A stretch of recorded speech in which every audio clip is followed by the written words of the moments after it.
பொங்கல் விழாவை கொண்டாட தென் மாவட்டங்களுக்கு சென்றிருந்தவர்கள் மீண்டும் சென்னைக்கு திரும்பிக் கொண்டிருக்கும் நிலையில் திருச்சியில் கடும் போக்குவரத்து நெரிசல் ஏற்பட்டுள்ளது. கூடுதல் தகவல்களை செய்தியாளர் சார்லஸ் வழங்க கேட்கலாம்.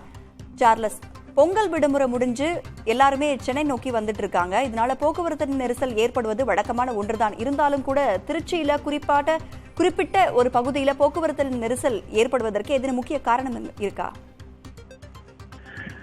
மிக முக்கியமான காரணம், கடந்த 12ஆம் தேதி அந்த பொன்மலை ஜிகானர் பகுதியில் உள்ள அந்த தேசிய நெடுஞ்சாலை உள்ள பாலம் சேதமடைந்தது. இதனால் அந்த பகுதியில் கடும் போக்குவரத்து நெரிசல் ஏற்படுது. ஏற்கனவே சென்னையிலிருந்து தென் மாவட்டத்துக்கு சென்ற வாகனங்கள் அனைத்துமே போக்குவரத்து நெரிசலில் சிக்கி தவித்தன. இப்ப தற்பொழுது தென் மாவட்டங்களிலிருந்து சென்னைக்கு தொடர் விடுமுறை முடித்து அவர்கள் மீண்டும் அவர்கள் இல்லம் திரும்புவர்கள் மற்றும் பணிக்கு வருபவர்கள் என அனைவருமே பேருந்து மற்றும் அனைத்து வாகனங்களும் இந்த பகுதி, அதாவது பொன்மலை ஜிகானர் பகுதியை கடந்து செல்ல வேண்டும். அந்த பாலத்தில் போக்குவரத்து ஏற்கனவே தடை செய்யப்பட்டுள்ளது.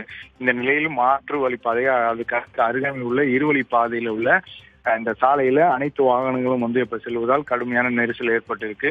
மிக முக்கியமாக சென்னையிலிருந்து வரக்கூடிய எதிர் திசையில் வரக்கூடிய வாகனங்களின் வரக்கூடிய அந்த வாகனங்களின் எண்ணிக்கை குறைவாக காணப்படுகிறது. ஆனால் தென் மாவட்டங்களில் சென்னை செல்லக்கூடிய வாகனங்கள் எண்ணிக்கை அதிகமாக இருப்பதால் அப்பகுதியில் போக்குவரத்து நெரிசல் ஏற்பட்டுள்ளது. அந்த பாலத்தை சீர் செய்வதற்காக முதற்கட்ட பணிகளை தேசிய நெடுஞ்சாலைத்துறை ஆணைய அதிகாரிகள் செய்து வராங்க.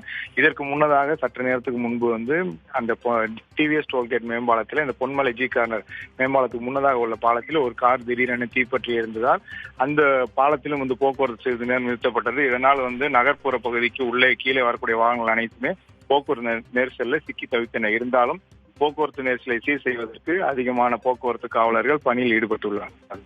கூடுதல் விவரங்களை வழங்கியமைக்கு நன்றி சார்லஸ்.